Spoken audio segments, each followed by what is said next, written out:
Hey guys, welcome back to Vertical Momentum. I'm your host, Richard Kaufman, also known as the Comeback Coach. Guys, I'm not in the old office. We're actually rebuilding this whole podcast studio. So if it doesn't look right, I apologize, but it's all good. Before we get started, I want to thank Monster Energy. I got 6 interviews today. They're keeping me rolling. The sugar-free editions are awesome. And also, guys, if you're a veteran and want to become a vetpreneur, check out the Warrior Council in the Vetpreneur Tribe.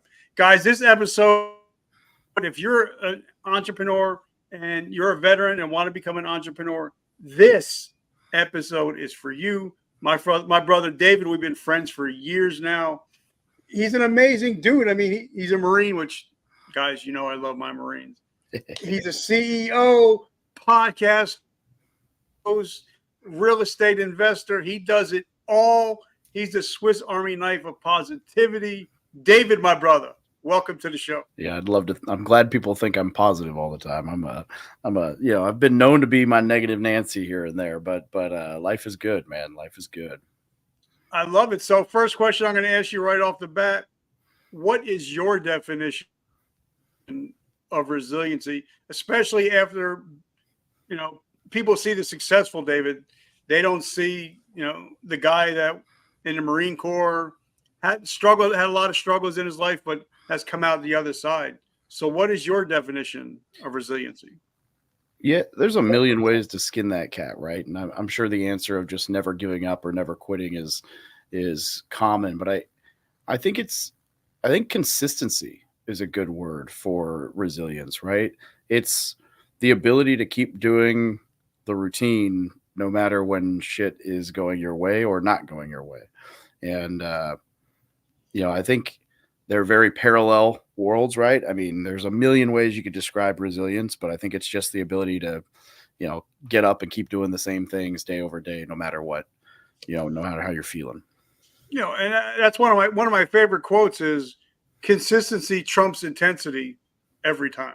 Yes. Because, you might, even in professional sports, you may have a basketball player that plays high for 3 years, but they're not playing hard for 20 years.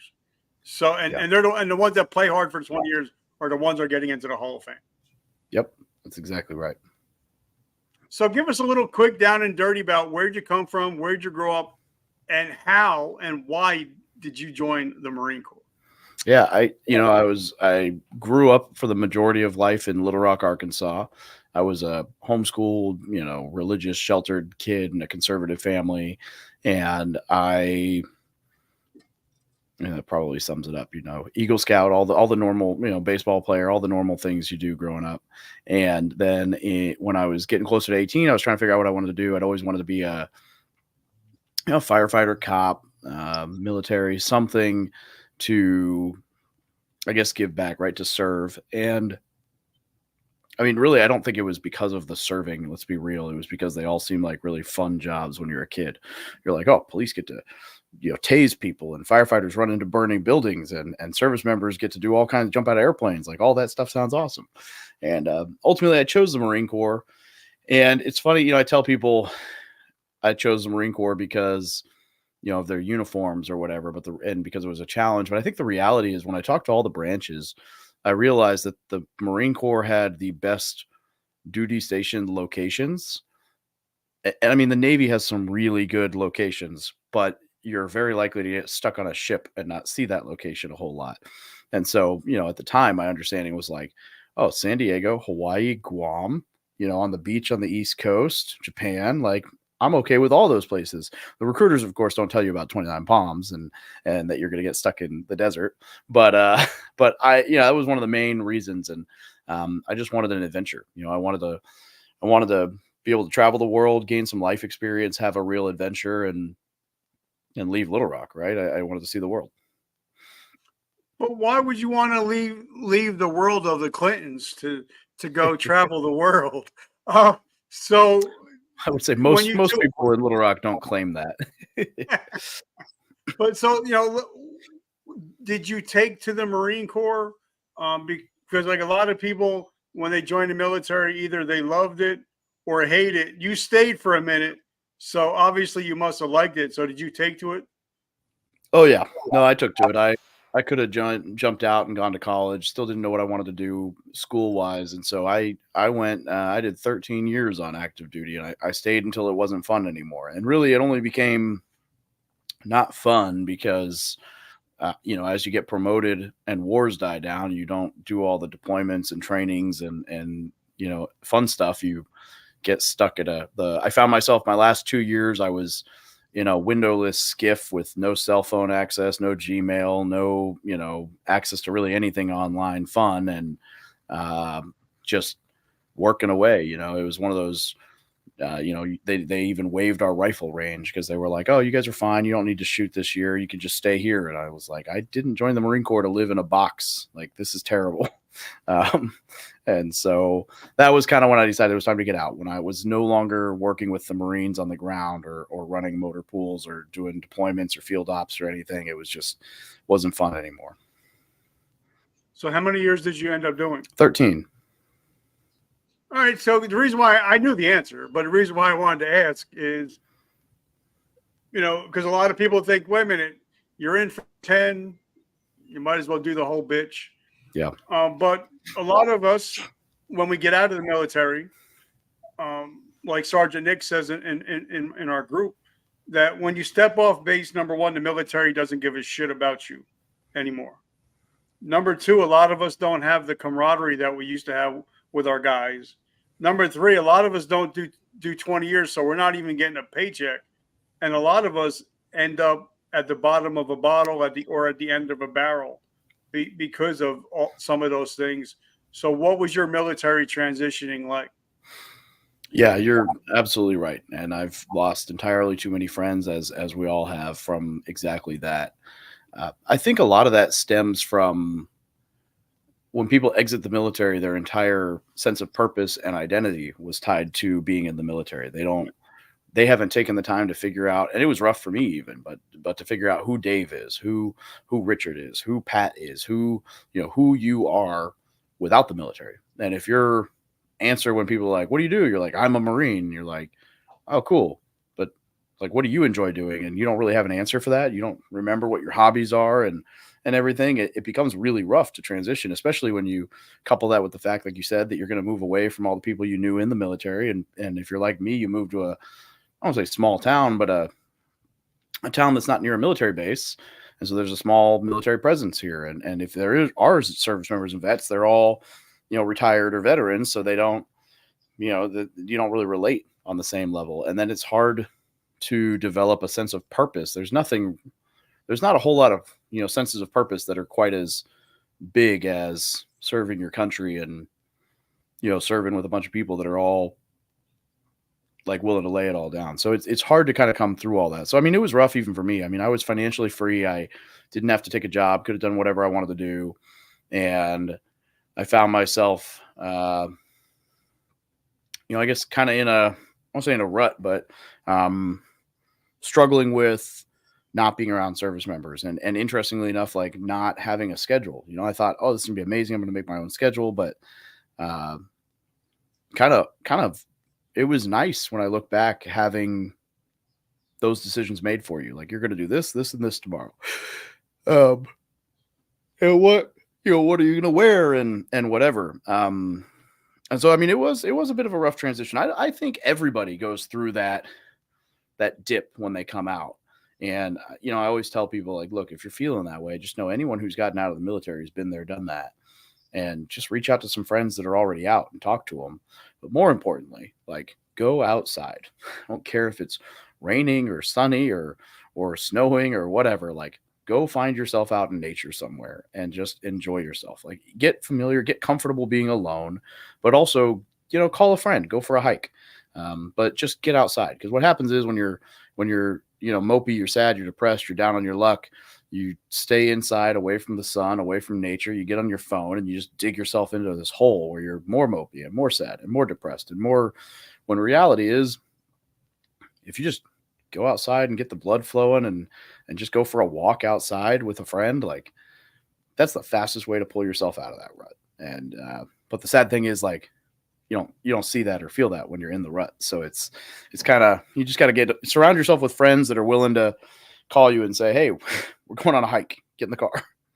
But Well, okay. The reason why I ask is like when I had General Petraeus on the show, something that we talked about was, like in the NBA, the NFL now, before you even join the NBA or NFL, they have to go through classes and they actually teach these players, listen, your career is probably about 3.5 years. You have to start preparing now for you to get out. And he agreed with me and he said, you know, it'd be great that if he can get, once you sit down in front of the recruiter, say, listen, one day you're going to have to put down this uniform. One day you're going to have to hang up that uniform for the last time. So let's think about your outgoing, because the most successful people that I know, business owners, they won't get into the business unless they know what the end result is. So how important do you think it is, like even if it's not when you get in, but at least a couple years before you think you get out, you should be getting on LinkedIn, you should be joining groups, you should be networking a couple years before you get out? yeah, no, I think it's super valuable. I think you probably know my answer to that because I have a community that is kind of geared towards that, where it's like, hey, if you've got financial questions specifically, but anything, like, come drop it in here and we'll help you out. And so I absolutely believe that. I mean, and the thing is, like, I think there's a lot of negative connotation for preparing yourself to exit the military. If you talk about that too much in the military, people are like, well, you're here, like, focus on being here. And they're not mutually exclusive. You can do both. It's not hard to set yourself up for success out of the military while still being really good at your job. I mean, there's, the military's done a really great job of doing certifications programs and, I've got 3 apprenticeship programs and, all these different things that align you to set yourself up for success after the military, getting your degree, whatever. Like, getting your degree gets you promoted in the military and sets you up for success after the military if you choose a degree that's worth doing. And so it's there's a lot of this. I guess you get flack for planning to leave the military, but I was planning to leave the military for 6, 7, 8 years before I ever decided to leave the military. And it wasn't like I was planning to because I decided, I wanted to leave. I loved what I did. I was just planning to because I was like, well, whenever I do get out, I need to be set up for success. And I think treating it that way, but also I think, actually going out and enjoying yourself on weekends, finding, like, don't lose sight of the things that you enjoy and the passions and hobbies that you have while you're in the military.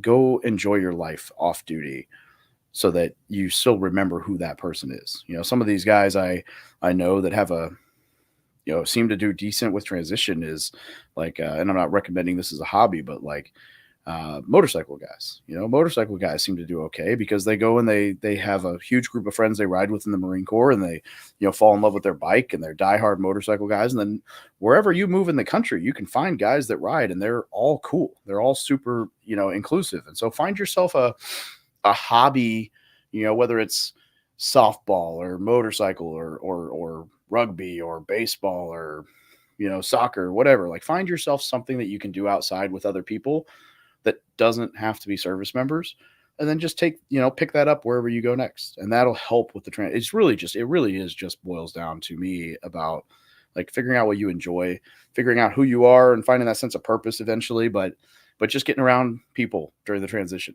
It's amazing what just being, like, humans are meant to be communal people. So, get around people. Yeah. So let me ask you, a question about transitioning.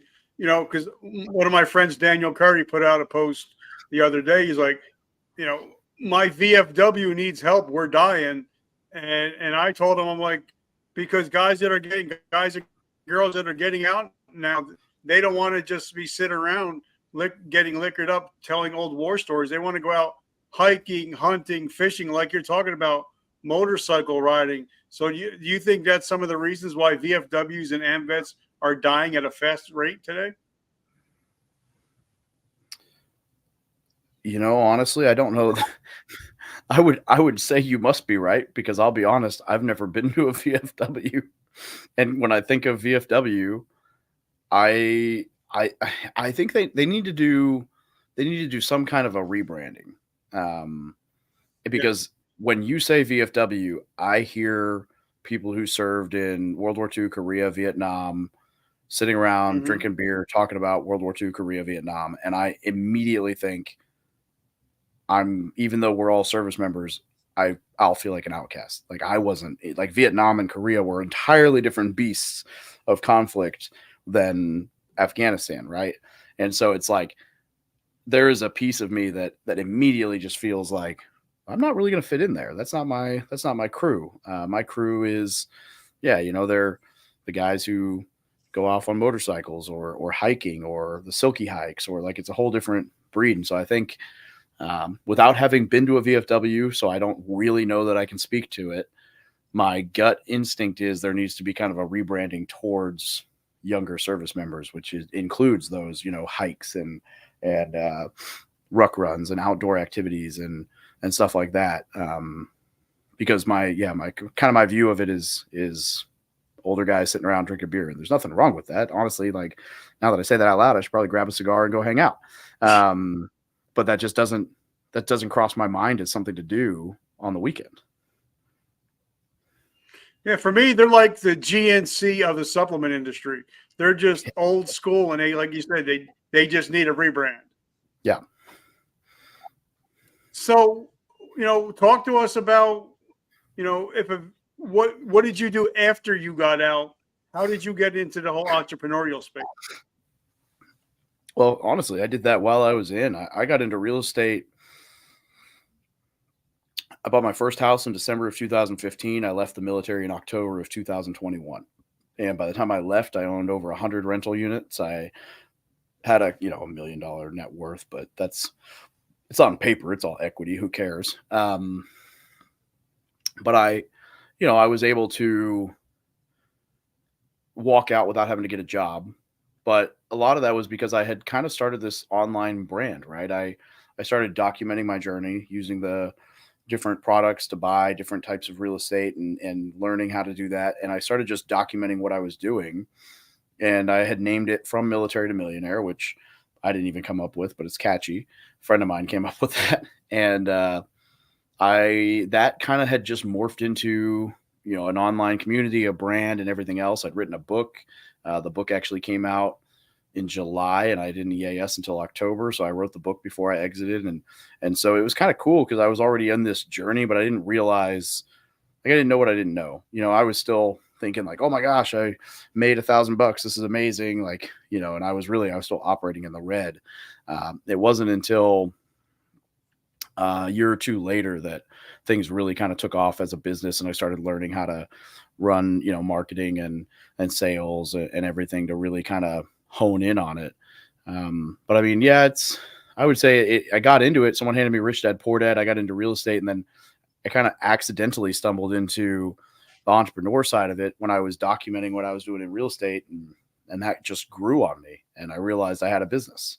Now I think anybody that is thinking of starting a business, and I've had the authors of Rich Dad Poor Dad on, I think they Robert need Warren. to pick that book up and just study the shit out of it, underline it, mark it up, because even it's 2024 October 9, it still applies to today, right? Yeah. Yeah, it does a really good job of taking a boring topic, right? Money, and making it fun and easy to understand. And so it's not a book that'll change your life as far as like any like huge knowledge. It's not going to teach you how to buy real estate. It's not going to teach you. It is going to tell you what it's going to do is it's going to let you turn your brain on to the idea that if I just do a little bit every year and it compounds, I can reach financial freedom and be able to focus on whatever I want and buy my time back. And that just little shift in your mentality will send you, if you're anything like me, it'll send you right off course into that world of buying houses and building businesses. And, and so now I've got this thing scaled up to $1 million a year in revenue. And I'm working on, we're buying a self-storage facility right now. And there's just a whole lot of things that we're playing around with. And I don't have it up yet. I have one whole shelf It's just all purple. Yep. And actually, when my kids, when they were younger, we would actually play the rich dad game. We would actually play the game, That's a fun one. teaching them how to get out of the rat race, because a lot of people, they're stuck in the rat race. But for me, I think the biggest part of the book was because when I was growing up, my parents says, we can't afford it. But I liked something that Robert and Sharon said is, start thinking about of how can you afford it. Yep. And I think that's a big mindset shift when you realize how much money is out there for the taking, and but our limited beliefs will keep us poor, right? Yes, 100%. So, okay, you read the book. What was your next action steps after reading the book, knowing, okay, I'm going into real estate? What were some of your steps into buying your first and second properties? Yeah, I mean, a lot more podcasts, a lot more, research and books. And then I met with a real estate agent, told her what I wanted to buy, and started looking. And I found myself a little 2-bed, 1-bath duplex. And I was able to, thanks, Joe. Appreciate you. I don't know if everyone else can see the comments, but, Yeah. and, so, I found a duplex and I was able to find a way to buy it and live in one half, rent the other. It was just good timing. My lease was coming due and I had to decide whether to renew my lease or buy a property. And buying that property was actually going to save me around $350, $400 a month, because I had a tenant on the other side. And so that made it easy. And once I bought the property and saw how it was working, I was sold. But as soon as I moved out, and it started paying me to own it, then I was hooked. And that's when I started looking for property number 2 and how do you do more of this? My second property probably took me about 15 months to buy, maybe 15 months to buy, because I had to save up for it. But it was actually a 10 unit. And, I got it for a really good deal even at the time. But I got it. Also, I convinced the owner to do a seller finance for 10% of it. And so I really only had to come out of pocket about 10% at the closing table. And that was just incredible. So I was able to get down a good purchase price plus a low down percentage because I did some creative structuring where the seller helped me out. And that was just because I bought at the time. It's funny looking back, people thought in 2017 that the market was going to crash. Boy, were they wrong. And, so I got lucky on that. He was trying to get out of it. It was kind of a headache property, had a lot of nasty tenants in it and a lot of maintenance that needed to be done. But when you're new to real estate, you don't have a ton of money and you've got a lot of time. So you're willing to take on those problems. And that's what I did. And I turned it around and I ultimately made like an 18x return on my time with that in about 4 years. So, even like Robert and Sharon talked about, I'm paraphrasing obviously, but you have to kiss a lot of babies. You got to shake a lot of hands until you figure your way. So how many properties did you have to look at before you bought your first one? And then what did you learn from the first one to the second one? I probably looked at 6 or 7 on my way to the first one. It's a lot easier to make the numbers pen out when you're doing a house hack and you're living in it, because it's like, well, I got to live somewhere. So if it is cheaper to live in this house, then I'm winning. And that was, easy math. The second one, I'd been doing what we call driving for dollars in Hawaii while I was stationed there. So I was trying to knock on doors and I wasn't having any luck. And I pulled a list of duplexes that were owned by people who lived out of state in Missouri, because I was just going back to my old market. And I sent the list. I probably hand wrote like 110, 115 letters while sitting on duty one night for 24 hours. I just had a yellow legal pad and I just wrote out, 100 different copies of, hey, my name is so-and-so. I'm interested in buying your duplex at such and such address. If you're interested, please give me a call. I'd love to talk. And, so we did that. And then I got a call back from a few of them and they just weren't really worth it. Ironically, now looking back, I'm like, I should have bought every single property someone called me on because they are all doubled in value in the last 5 years. But I bought the one. The guy called me and said, well, I have this duplex. I'm not really interested in selling it, but I'd like to get rid of this 10 unit and I'm willing to help you with financing if you're open to it. And that was the conversation we had. And we kind of went down that route because, you know, as a young service member, I mean, I was a E5 when I bought that duplex. And I had not been good with my money. I didn't exactly have a ton of cash to be buying. So anything I could do to pay less down to get in the game was where it was at. And I just was lucky that the market was nice to me back then. Well, one of my good friends is Ryan Dodge. He's a part of the Warrior Council, and we talk Yeah. about you all the time. You know, is that sometimes, you know, like my grandmother used to say, there's more than one way to skin a cat. Yeah. Sometimes you have to go about creative financing. And I think some people are so afraid to go outside the box, but I think outside the box is where shit happens. So Yes. talk to us about sometimes having to go about with creative financing. Oh, I'm like the king of. I have bought so much crap on creative terms. I'm walking a self storage facility, or I walked a self storage facility yesterday, and we negotiated that the seller would be willing to carry back the entire down payment for us to buy it. And so, you know, it's creative financing it's really just understanding how lending works and being able to have conversations with owners where you can talk through how you can solve their problem in a way that also benefits you. So it's just finding a good win-win. It's basic negotiation. So seller financing can be, you know, 100% the seller carries all of the purchase back, and you do some creative terms and wrap the mortgage. It can be just, you know, hey, I'm going to use a bank to buy this, but I don't have all the down payment. Can you let me pay you back some of it over time? And if the seller's cool with it, that works. There's lease options, there's rent to own, there's subject to the existing more, like there's all kinds of crazy ways. But my favorite is really just to discuss, you know, a seller finance, which is me making payments to the seller over time rather than to a bank. And that's the easiest way to do it. Okay, so now, because obviously I want to get all different aspects, because Yeah. I have friends like you, friends like Ryan, friends like Chris Griffith. I And love for that. me, you know, I love Chris. He helped me get my home. So I actually used the VA loan.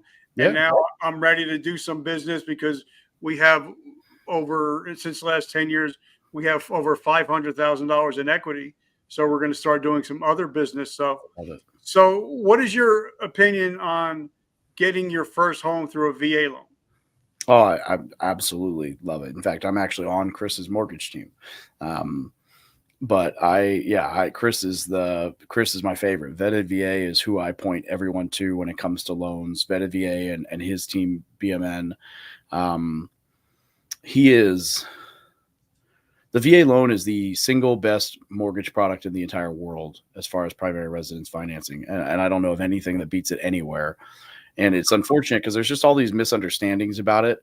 And they all stem from agents and lenders who don't know how to use it. And rather than telling you they don't know how to use it, they just try to convince you it's a bad product. So you'll use something they do know how to use because they don't want to lose your commission. And that's why someone like Chris is so valuable, because they'll tell you, oh, no, yeah, you can do this. Because the VA loan can do basically anything you can think of when it comes to buying a primary residence.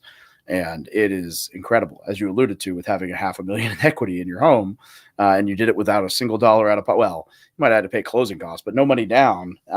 You can't beat that. That's amazing. And so there's a lot of just really good ways to use the VA loan, and I love it. So, Joe has a question up top, if you wouldn't mind answering. Yeah, Joe asked, would you consider if it's a good thing to have an E1, E2 buy a property in the first enlistment as an investment, whether it being a home or after they sell and get out? Joe, so my answer is this. I actually hate the idea that a service member should buy a house at every duty station, because it sets you up to buy a property that doesn't make sense as an investment. But if you treat it like an investment and you buy it in a way that the numbers make sense long term, then I think absolutely. And I would say, personally, my favorite way to do this is the house hack. So I would say any E1, E2 who can use the VA loan, go and find yourself a duplex, triplex, fourplex where you can live in one unit, rent the rest out, and they're paying for your living costs. And now it's an easy win, because let's say you had to pay $2,000 a month to rent a house wherever you were stationed, and you got $2,000 a month in BAH.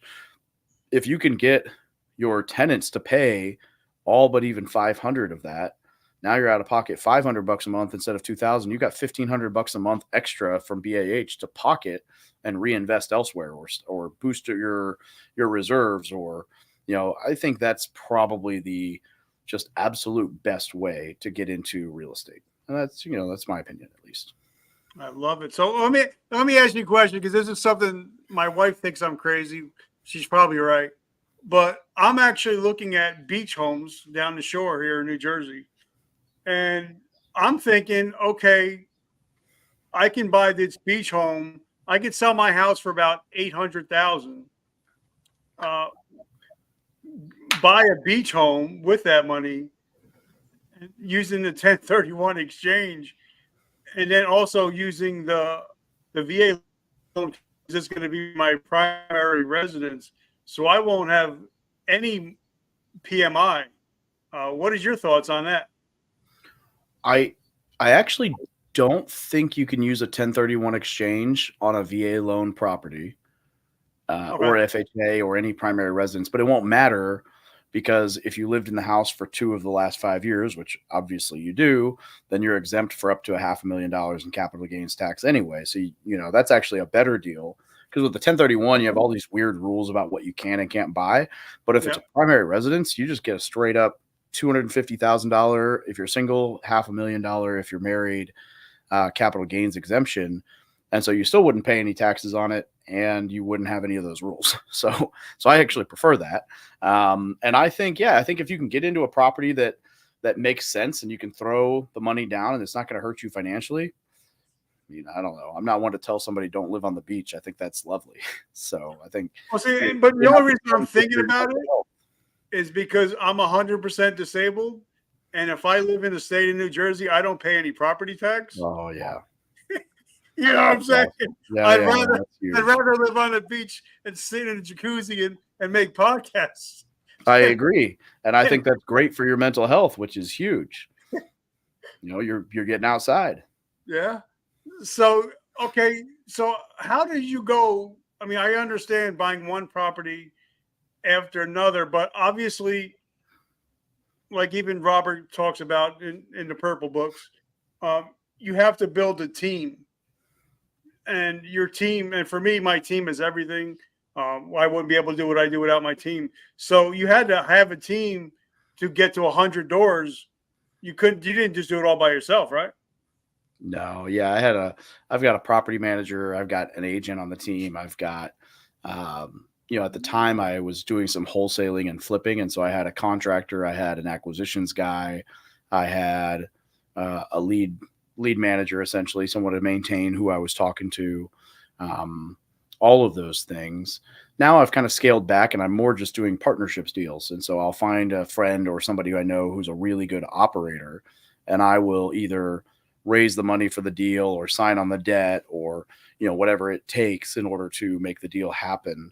And then that's kind of my move, is managing to, um, just being able to get a piece of a deal, a fairly large piece in some cases, for being able to pull people together.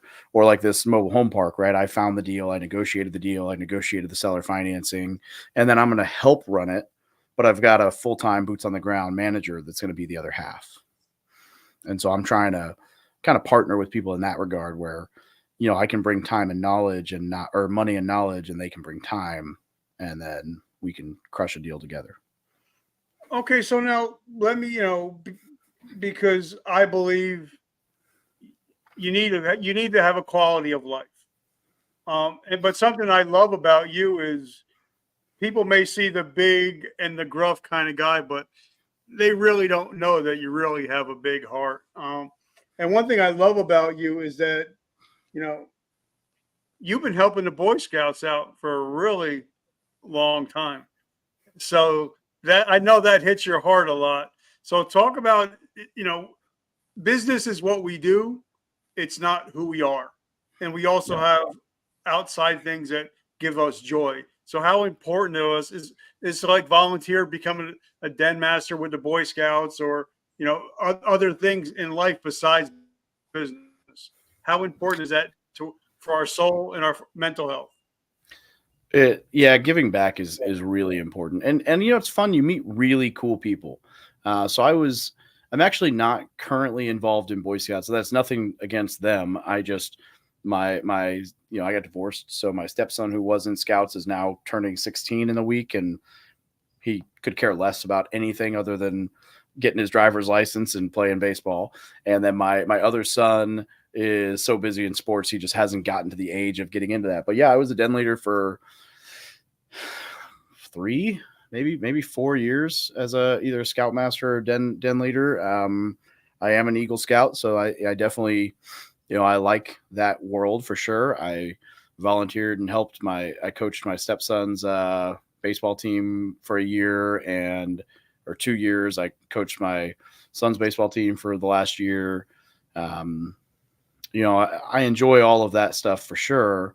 But I also, I've kind of, there's a fun aspect to when you get out and you volunteer and you help people, like you meet really good people. You don't, the guy who, the deadbeat in your life who's negative Nancy about everything and is just not fun to be around is not volunteering in town.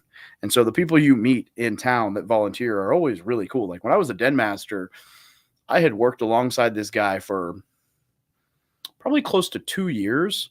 And then one day I ran into him at work and realized he was a lieutenant colonel and he was the commanding officer of the Marine Corps Air Station in Hawaii. And I was like, oh, you're the guy who flies the private plane for the generals. Like, I just knew you as, first name. I'm like, it was, it is just funny. And so I like getting around those people for sure. There's some good organizations out there. I'm trying to get more involved in some local stuff here that's, either veteran related or just helping people out. But yeah, it's a good feeling. And we're trying to do some initiatives within my community to be able to do charity stuff as well. Cause I think that's, giving back it's both important and it's good for the soul. And that's something that our brother Joe is great at. He's always helping other people. He's always trying to become great in the community, helping Project Die Hard. So Joe has another question. Yeah, there's startup funds to pay the team or collaborate. Yeah, no, I had nothing when I first started. I have funds now to pay all my team members, but I've bootstrapped everything I did. And so I usually either try to go with an equity split or a kind of a percentage like commission pay. Like with my property manager, it's commission of rent or percentage of rent. With my real estate agents and lenders, it's commission. All of those are kind of normal transactions. My attorney is now on retainer monthly, but that wasn't always the case. I didn't have an attorney for a long time that was like that. It was just, and so, yeah, now I'm partnering with people where basically I am partnering with somebody who's a really good operator and they're getting paid via a percentage of equity and cash flow. And so, the better they operate, the more they make. But I allowed them to get into the deal without having to have any money because I was able to find the money, raise the money, sign on the debt.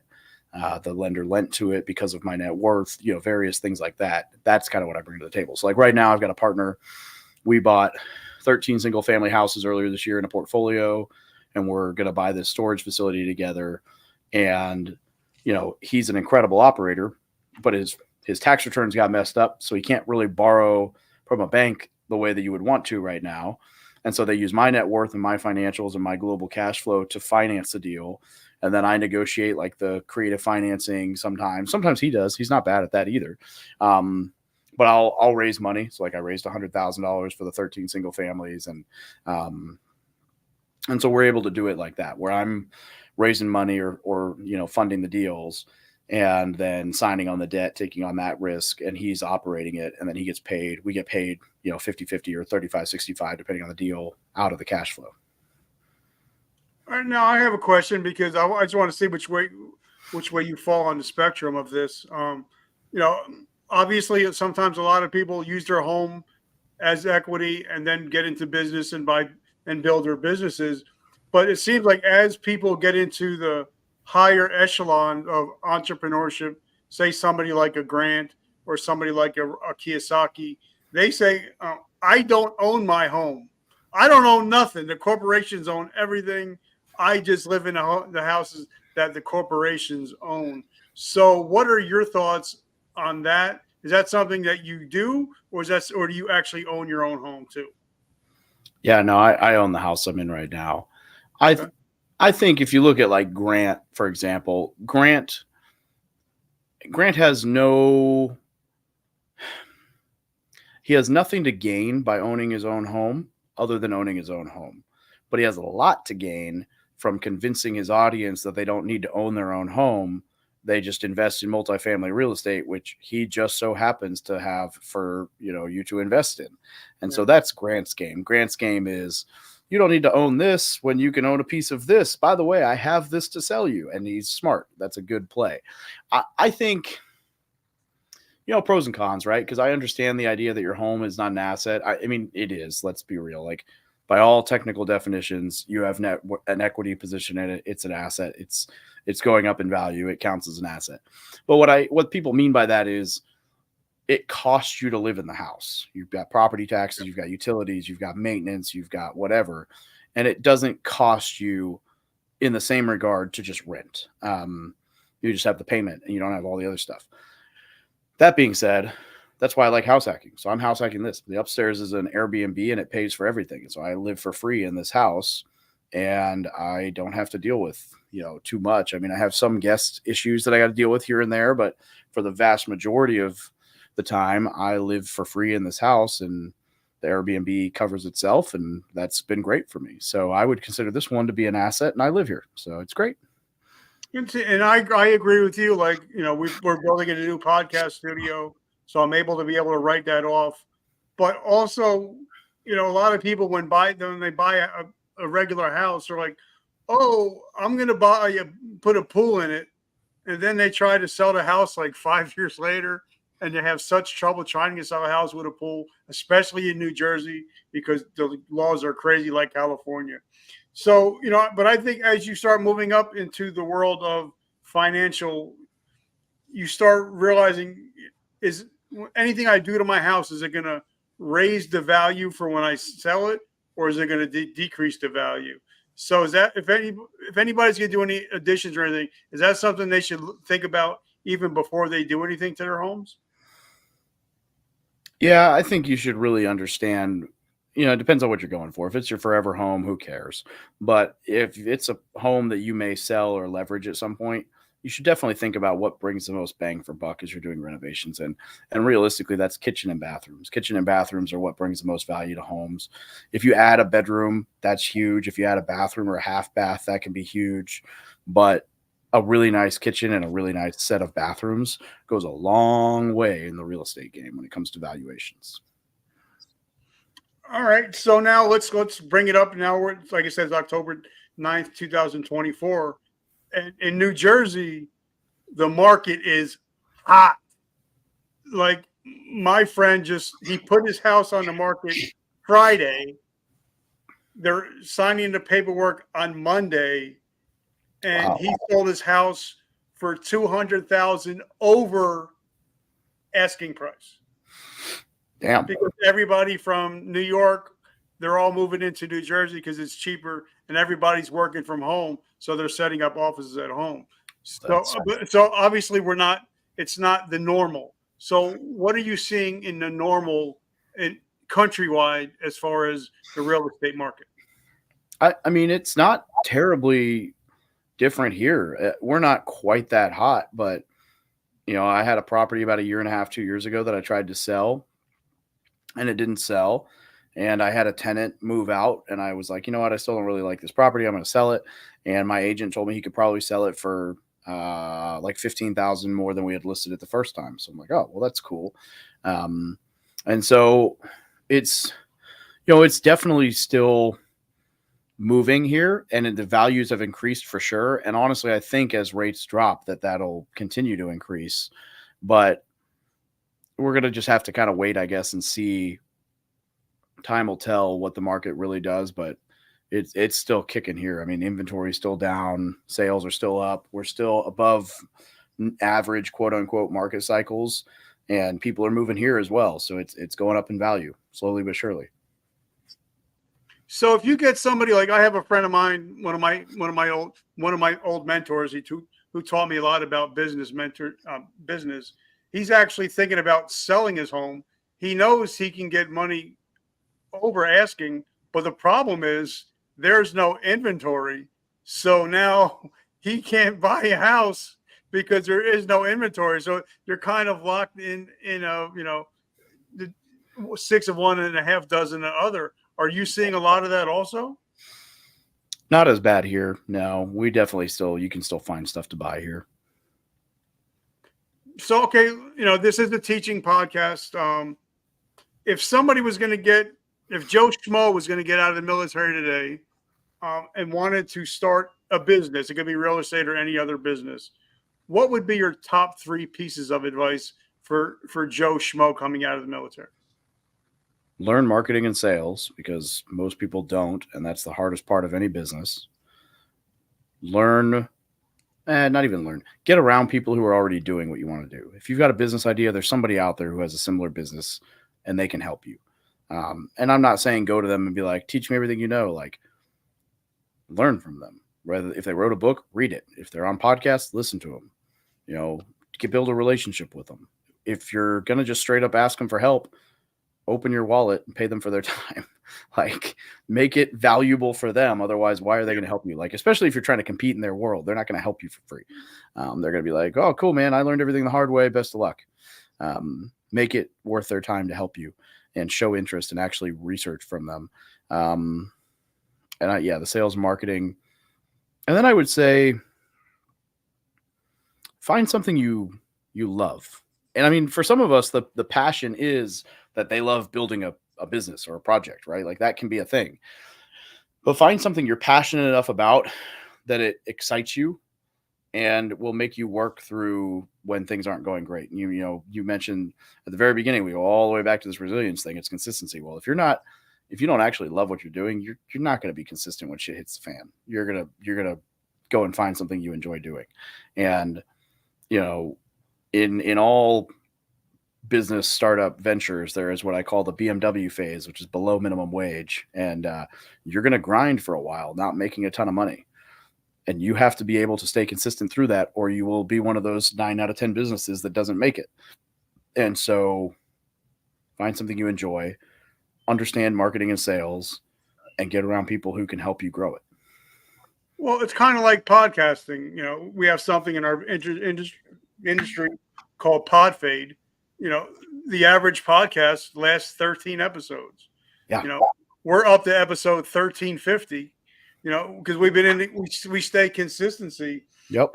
But I also had to pay my mentor, Mr. John Lee Dumas, who actually wrote the whole back cover of my book. Nice. But I had to learn from him. I want to learn from the best.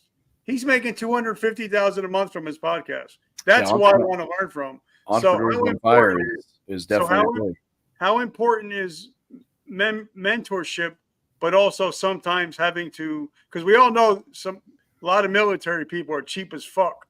They want everything for free.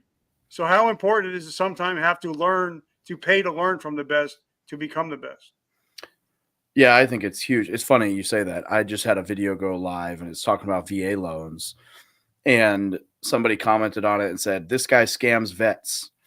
And, my instinct is, well, this is just a negative guy. I'll just block him. That way I don't have to, deal with him.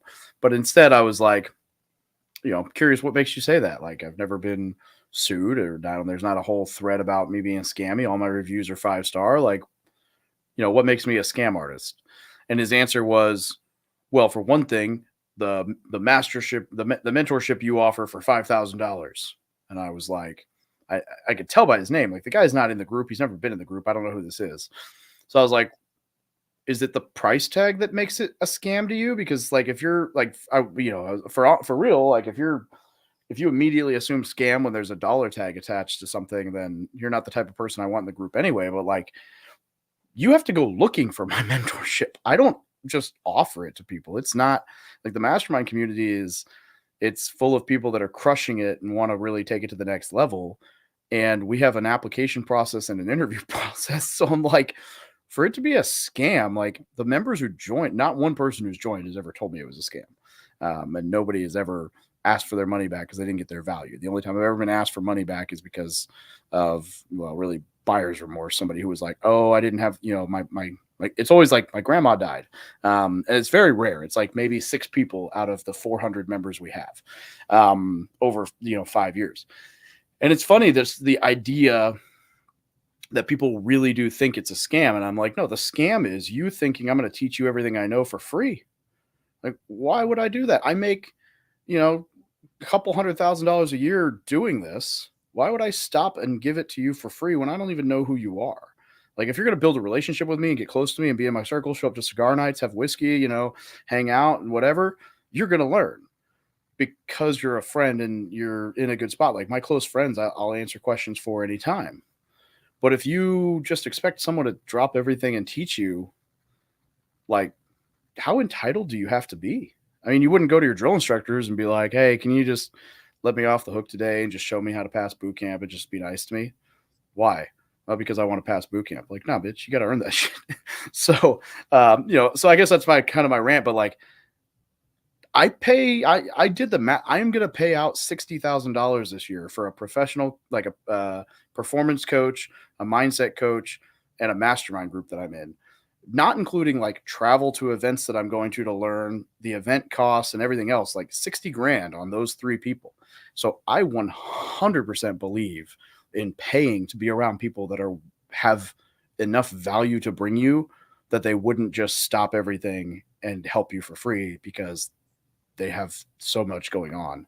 And in one of those cases, like the guy is doing incredibly well. He's like a $25-30 million net worth. And he's got, 3 baby girls and a wife and spends all his nights and weekends with them and he's unreachable. So he's like, that's the kind of person I want to learn from.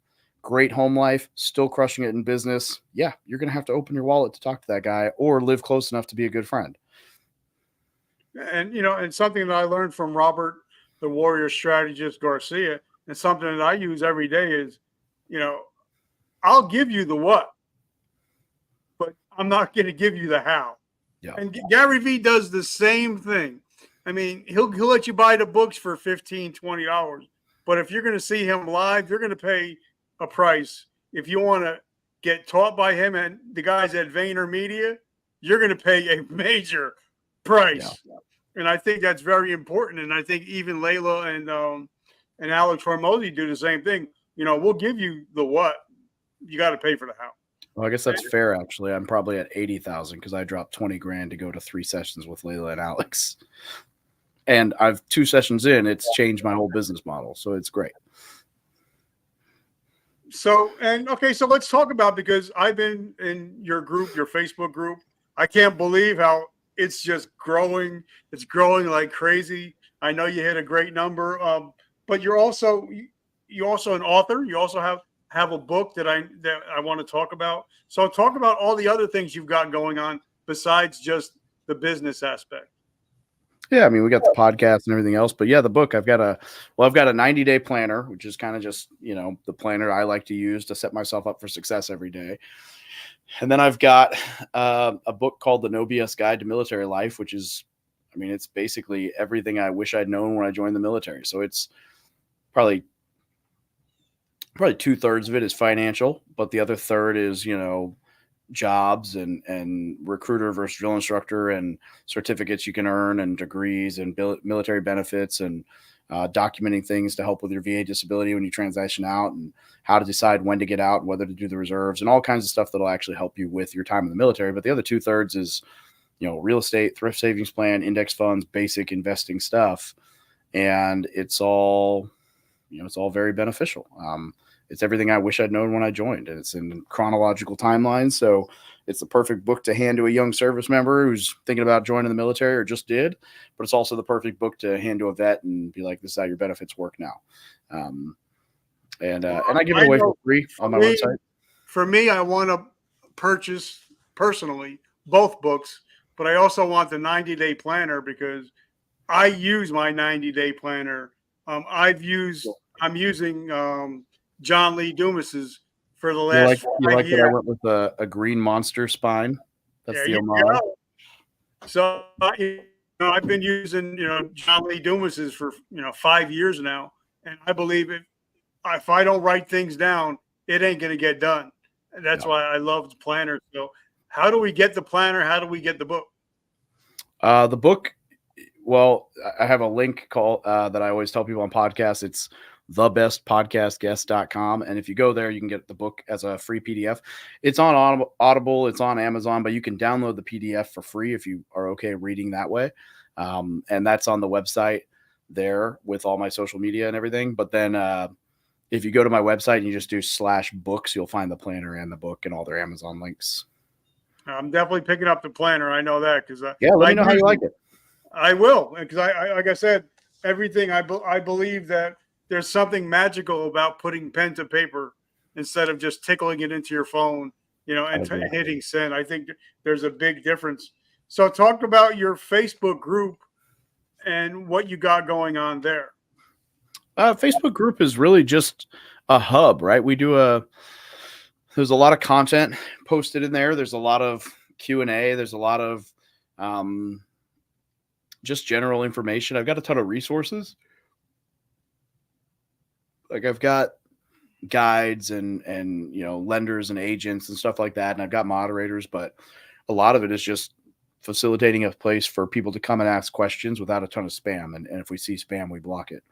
We're very quick to block spammers, agents, lenders, and insurance reps specifically who want to pitch their business. They all go bye-bye. I've probably blocked like 10,000 people over the last few years. So it's pretty wild, but it's a good time. The group is really valuable. It's just a bunch of service members and vets looking to use their benefits the most. If you just kind of hang out in there, you'll see everything's, free content. And I repurpose my YouTube videos, my podcasts and stuff in there, and it's good. And you're also on Instagram, TikTok. I'm following you everywhere. So yeah, you're pretty much every single place. Yeah, YouTube, podcast, Instagram, TikTok. Instagram's probably the best one to get a hold of me if you want to just chat. Like I answer all my DMs there. And then the Facebook group is huge for knowledge. And then if you're looking for like answers to your questions, you can post in the Facebook group, but also it's probably been answered like 10 times in the YouTube channel. So then what is upcoming? What's coming up in the next couple of months for you? Well, I've got my third in-person event for my mastermind group. That's in 2.5 weeks. And then I've got a bunch of stuff going on. I've got another event that I'll do in February. We're under contract on a hotel. We're going under contract on that storage facility. Really just kind of pushing on the mastermind group to be like the best community for service members and vets who are interested in financial freedom and real estate. And I'm working on growing all that stuff. And then I've got another really big project that I haven't said anything about publicly yet. So I'm not going to let the cat out of the bag, but we're going to try to take on some big industries. So we'll see what happens. I love it. And some of the things I think I know who you're talking about and what you got planned. And I'm excited for January, February. I'm just gonna leave it at that. And I love you, and I love you, and I love your friends that are doing this. I think I know a few of them. So I'm excited for January and February. So, brother, I just want to say thank you for your friendship all these years, and thank you for your mentorship because I learned a lot just today about what I should do about that beach home, and I think I'm going to do that. I love it. Well, I'll have to come out and visit you, but no, thanks for the friendship and thanks for having me on the show again, brother. I love it. And guys, like I said, thank you, Monster Energy. And also thank you for the Vetpreneur Tribe and the Warrior Council for sponsoring this episode. Without the Vetpreneur Tribe, I would not be a Vetpreneur. And I love you guys. And Joe, thank you so much. I appreciate and I love you. So guys, I love it. Make sure you check out all his social. He put out one today on Instagram, and I left a note on it. So if you go check out his Instagram, leave a note. It's blowing up. I see the numbers just click, click, click, click, click. So check out my brother's Instagram account. And Dave, I just want to say, brother, I appreciate you and I love you, brother. Right back at you, man. All right, guys. And remember, vertical momentum. The only way to go is up. I love you guys. Have a great day. Take care of one another.